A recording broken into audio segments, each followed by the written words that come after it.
አንቺን አይወድሽም ወንድሙን አስበልጦ ስለሚወድ ነው ጥሎሽ ሄደዋል። አኔ ቶሎ እንደሚባለው ነገሩን ለማስረዳት ነው ወደዚህ የመጣሁት። በእኔ ቆይ ምን ማድረግሽ? ማርያም እስኪከፋ ድረስ ናለሽ። ማርያም ስሜታዊን ስላስከፋሽ በጣም ይቅርታ። አቶ በሩክ ከዚህ በኋላ እኔ እናንተ እዚህ የምንቆይበት ምንም አይነት ምክንያት አይኖረንም። ከዚህ መሄድ አለብን። ቤሌ ማርያም ነች ይሄን ያለችው። አቶ አምነ ኧረ ሴቶች ምን እየሆናችሁ ነው? አንቺ ትንሽ እንደዚህ ማድረግሽ በጣም የወረድሽ ሰው መሆንሽ ነው የሚያሳየው። አንቺ በቃሽ፣ እሺ ይበቃል። አንቺ ልጅ ሊበቃሽ የሚገባው የሰዎች ሰላም መሆን እንደሚረብሽሽ በደንብ ጠንቅቄ ያውቃለሁ። እኔ ደግሞ አቶ ባሩክ ላይ ያለሽ ስሜት ገና እንደሆነ አውቃለሁ እና አታስመስይ።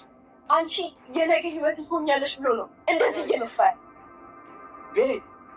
ለእኔ ያለሽ ፍቅር፣ ፍላጎትና እምነት የዚህን ያህል ሙሉ ለሙሉ አይደለም እንዴ? ንገሪኝ ቤሌ። ለአንቺ ብዬ ይህን ሁሉ ነገር እያደረኩኝ አንቺ ግን ሙሉ ልብሽን አልሰጠሽኝ። ተረጋጋ። ቆይ የዚህችን ሴት ነገር አምና ነው የምትጠይቀኝ? ነፍስ ስጪኝ።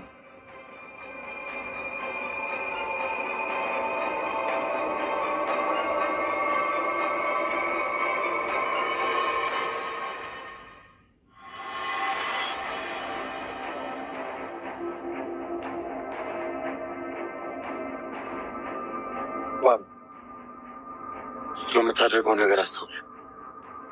ቤት እየሄድክ ነው? ማርያት ብቻዬን መሆን እፈልጋለሁ። እውነቱን እንነጋገር ከተባለ እኔ እናንተ በማናስፈልግበት ቦታ ነው የተገኘን። ስለዚህ ለምን አስፈላጊነታችንን እናሳያቸው? በምን መልኩ? ሁለቱንም ከኛ ውጭ ማንንም እንዳያዩ የሚያደርግ ነገር። ሀሳብ አለሽ? በሚገባ መናገር ትችያለሽ። ቤሊንን ለምን ልጅ እንደምትፈልግ ነግረህ እርግዝና እንዲፈጠር አታደርግ። በተመሳሳይ ደግሞ እኔም ካምነን በቅርቡ ልጅ መያዝ ከቻል ነገሮች ቦታቸውን ይዛሉ። ይሄ ነገር በቀላሉ የሚሆን ይመስልሻል? አብራት እንኳን እኮ አድሬ አላውቅም። ታዲያ መድኃኒት ምን ሰርቶ ይብላል? ስለዚህ በዛ መንገድ ቢሆን የተሻለ ነው ትያለሽ? አዎ አምነን እኔ ለእሱ ምገባ ሴት እንደሆንኩኝ በተደጋጋሚ ንገር። ከዛም አሪፍ ጊዜ ከሱ ጋር የምናሳልፍ ይሆናል። ተስማምተናል። ሰላም ሰላም፣ ውድና የተከበራችሁ የቻናሌ ቤተሰቦች እንዴት ናችሁ? ደህና ናችሁ? ሁላችሁም በያላችሁበት ሰላማችሁ ይብዛል። ለዚህ ቻናል አዲስ ከሆናችሁ ላይክ፣ ሼር፣ ሰብስክራይብ እያደረጋችሁ አብራችሁን ቆዩ። ነባሮቹን ማሰብ አስተያየታችሁን እየጻፋችሁ አብራችሁን እንድትሆኑ በአክብሮት ጋበዝኳችሁ። ዛሬ ስለ ዘር ድራማ ላይ ያሉት አምነን የምናወራው በጣም አዳዲስ ነገሮች እየተፈጠሩ ነው ያሉት። እውነት ለመናገር ብዙ አዳዲስ ነገሮች ተፈጥረዋል ማለት ነው። ባለፈው ክፍል ላይ መጨረሻ አካባቢ ላይ እንግዲህ የቤሌንና የባሩክ ቀለበት በምን መልኩ አለቀ የሚለውን ነገር ነው አብረን የምናየው። እውነት ለመናገር ቤሌን ቀለበቱን ትቀበለው ወይስ ይቅር የምትሉ ኮመንት ላይ ብታሳውቁ ደስ ይለኛል። እንግዲህ ቤሌን ይህንን ቀለበት እየተቀበለች ያለችው ካልተቀበለች ከኋላ ምን እንደሚመጣ ስለምታውቅ ነው። እንግዲህ ከአሁን በፊት ወይዘሮ ሞርዜና ቤሌንና አምነን አንድ ጋር ሆነው ስላየቻቸው ዛሬ ደግሞ ቀለበቱን አልቀበልም ካለች ብዙ ችግሮች ይፈጠራሉ ብላ ስለምታምን ነው እንግዲህ ቀለበቱን የተቀበለችው። ልትቀበለው የምትችለው ግን ትቀበለዋለች ወይስ አትቀበለውም የሚለውን እንግዲህ በቀጣይ ክፍል ይሆናል የምናየው። በሌላ በኩል የማርያን ራስ ወዳድነት እንዲሁም ደግሞ እና የባሩክን አምነን ላይ ያለውን ጥላቻ እዛ ቤት ውስጥ ሙሉ በሙሉ እስከ መውጫ በር ድረስ ካሜራ ተቀምጣ የምታየው አንድ ሴት አለች። እሷስ ማናት የሚለውን ነገር አብረን የምናይ ነው የሚሆነው። አሁን ላይ ደግሞ እንግዲህ ባሩክና ማርያ አዲስ ሴራ ጀምረዋል ማለት ነው። እሱ ምንድን ነው? ሁለቱንም እጮኞቻቸውን እንግዲህ በመድኃኒት በማደንዘዝ ከነሱ ጋር ያው አብረው ጊዜ ያሳልፉ እንግዲህ ልጅ እንዲፈጠር በማድረግ ማርያ ትልቅ ሴራ ጀምራለች። ይህንን ነገር በካሜራ የምትከታተለው አጀሪቷ እንግዲህ ማርያ ላይ ምን አይነት እርምጃ ተወስዳለች የሚለውን ነገር በቀጣይ ክፍል ነው የምናየው ማለት ነው። በሌላ በኩል ደግሞ ሜርሲ ትልቅ አደጋ ቤት ውስጥ እያመጣች ይመስለናል። ምክንያቱም እንግዲህ ኤሌክትሪክ የተላጠ ገመድ በማድረግ ውሃ ፍስሳ እንግዲህ ቤት ውስጥ እሳት እንዲነሳ ጀምራለች። ያንን የተላጠ ገመድ ማን ይረግጠዋል? ያስ ገመድ ለማን የተቀመጠው የሚለውን አብረን የምናይ ነው የሚሆነው።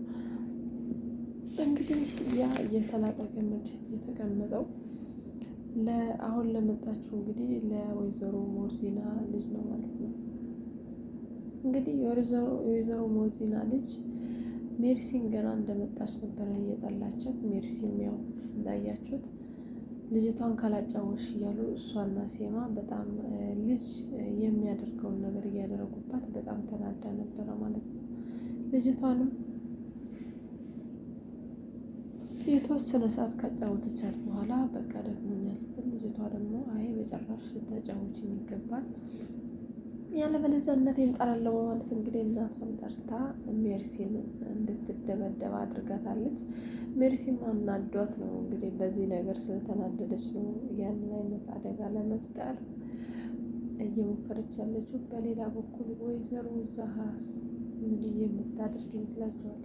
ምክንያቱም አሁን ላይ በጣም እየተጨነቀች ያለችው እና እውነቱ በስነ ስርዓት የገባት ወይዘሮ ዛህራ ብቻ ናት ማለት ነው። እንግዲህ የባሮክንና የማርያን ሴራ ማን ያስቆመዋል ካላችሁ እንግዲህ ይህንን ነገር በርቀትና በትኩረት እየተከታተለች ያለችው ካታሊና ናት ማለት ነው።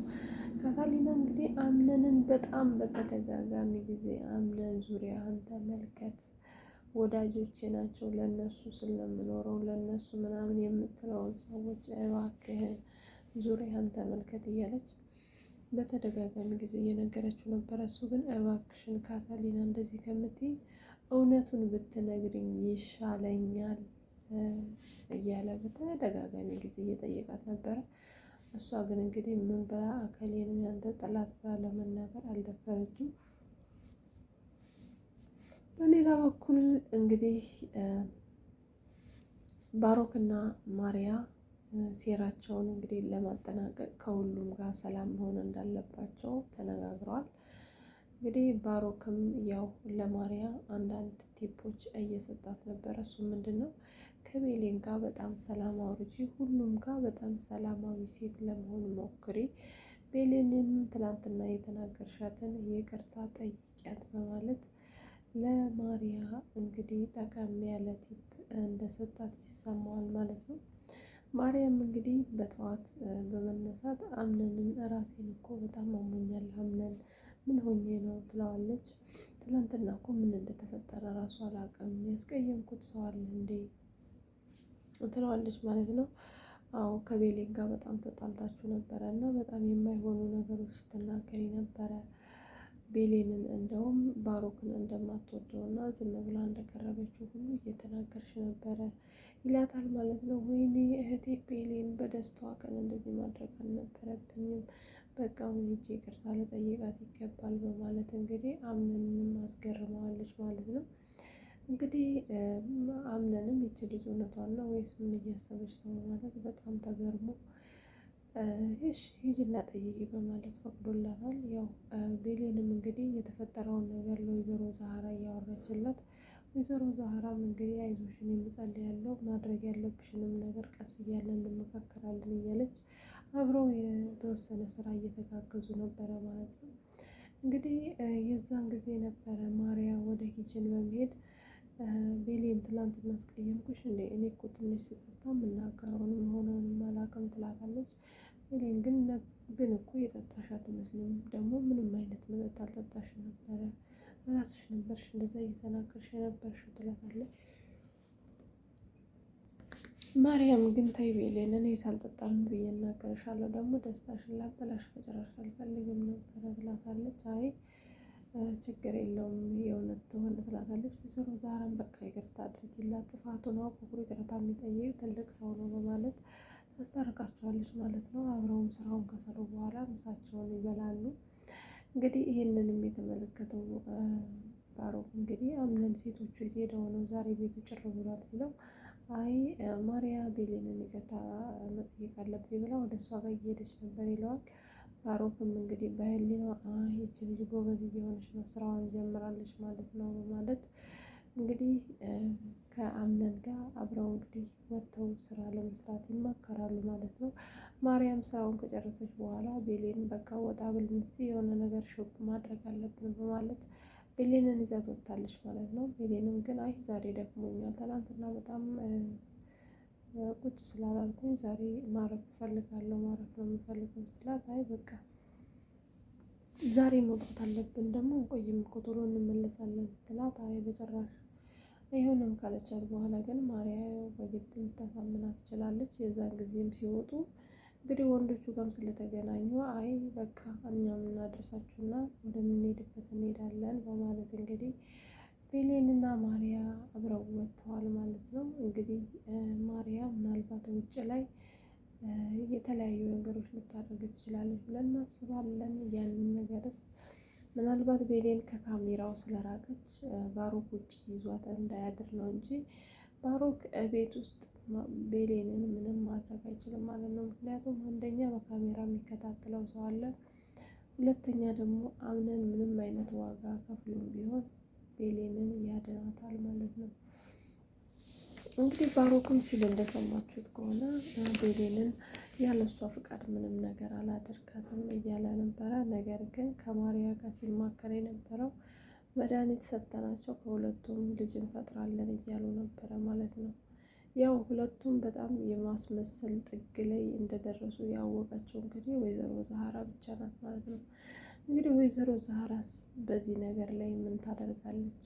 በሌላ በኩል እንግዲህ የሜርሲ አሁን አዲስ የጀመረችው የእሳት አደጋ ይፈጠራል ብለን የምናስበው ማንን ሊይዝ ይችላል ብላችሁ ታስባላችሁ? ከውጭ ማን ይመጣል? ምናልባት ዳኑ ትመጣለች ወይስ ደግሞ ሩቢ የሚለውን ነገር በቀጣይ ክፍል ላይ ነው የምናየው የሚሆነው። እውነት ሜርሲ በጣም ትልቅ ነገር እንዲነሳ ነው ልታደርግ የቻለችው። ምናልባት እንግዲህ ይሄ ነገር የማርያንና የባሮክንም እቅድ ሊያፈርሰው ይችላል ተብሎ ይታመናል። ምክንያቱም እንግዲህ እዛ ቤት የሆነ አደጋ ተፈጥሮ ምንም አይነት ሰው ወደዛ ሴራው ይመለሳል ብዬ አላስብም። ምናልባት ይሄንን ጊዜ ለማራዘምም ይጠቅማል ብዬ አስባለሁኝ። ያው አንዳንድ ክስተቶች ያው አንዳንድ ጭንቀቶች ደስታን ይዘው ሊመጡ ስለሚችሉ ማለት ነው። እንግዲህ ውድና የተከበራችሁ የቻናሌ ቤተሰቦች ይሄ ጋብቻ በምን መልኩ ይጠናቀቃል ብላችሁ ታስባላችሁ? አምነን ማርያን እንግዲህ በቤተሰቦቹ መገፋፋትና በአንዳንድ አላስፈላጊ ይሉኝታዎች እንግዲህ ማርያን አገባሻለሁ እያለ እስካሁን ሰዓት ድረስ አቆይቷታል። ቤሌንም ደግሞ ከአምነን ጋር በተጣላችበት እና እልህ በተጋቡበት ሰዓት እንግዲህ የባሮክን ፍቅር ተቀበላ አሁን እንግዲህ የማትወጣው መከራ ውስጥ ገብታለች ማለት ነው። እሷ እንግዲህ ባሮክ እያደረገ ያለው በአምነን በኩል አምነንን ያገኘ መስሎት እንግዲህ እሷን እየተበቀላት ነው ያለው ማለት ነው። ምናልባት እንግዲህ ይሄ ነገር ሊራዘም የሚችለው ሜርሲ እያደረገችው እንዲሁም ደግሞ ቤት ውስጥ የኤሌክትሪክ አደጋ እንዲፈጠር ያደረገችው ነገር ምናልባት በዛ ምክንያት የተለያዩ ነገሮች ሊበላሹ ይችላሉ ብዬ አስባለሁኝ። ያው መጨረሻውንም እንግዲህ የምናይ ይሆናል። ቤሌንስ የባሮክን ቀለበት መቀበል አለባት ወይስ የለባትም የሚለውን ነገር ኮመንት ላይ አስቀምጡልኝ። ቤሌንስ በጣም አጣብቂኝ ውስጥ ነው የገባችው። የባሮክን ቀለበት ብትቀበልም እንደምታዩት ዛሬ የማደርግልሽ የደስታ ሳይሆን የወጥመድ ቀለበት ነው እያላት ነበረ። አልቀበልም ካለች ደግሞ ወይዘሮ ሞዚና ያየችው ነገር ስላለ ወንድማማቾቹን ልታጋድል ነው፣ ልጅቷ ያለችው ከሁለቱም ጋራ ነው ተብላ በጣም ትልቅ ችግር ቤት ውስጥ እንደሚፈጠር ስለምታምን ነው ማለት ነው ይህንን ዋጋ ለመክፈል ቆርጣ የተነሳችው። እና ቤሌን የትኛዋን መምረጥ አለባት ብላችሁ ታስባላችሁ? እስቲ እናንተም ሀሳብ አስተያየታችሁን ኮመንት ላይ አስቀምጡልኝ። ከውጭስ ሲመጣ በኤሌክትሪክ እሳት ማን የሚያዝ ይመስላችኋል? እናንተስ ደግሞ በእሳቱ ምክንያት ምን የሚፈጠር ይመስላችኋል? እሱንም ኮመንት ላይ አስቀምጡልኝ።